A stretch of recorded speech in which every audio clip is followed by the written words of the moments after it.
Nakakagutom talaga pag galing ka sa trabaho, lalo na pag ginabi ka pa. Kaya daan muna kami sa Lugawan, dito lang sa Pasig Line. Arat na, kain tayo. Syempre, pili-pili muna tayo kung anong masarap kainin. Marami kang choices dito, lalo na mga ihaw-ihaw.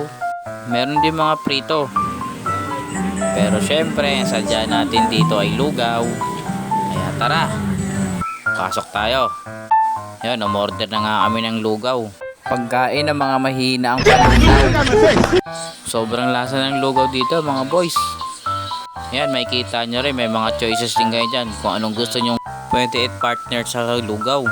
Sa murang halaga. Busog na tayo dyan. Yun na nga, buhabakbak na kami. Nako, ubus, pati pang tubos. Di pa nakontento. Bumili pang fried isaw.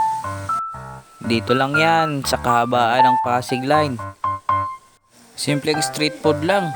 Pwede na kayo mag-date ng partner mo. Ang sarap.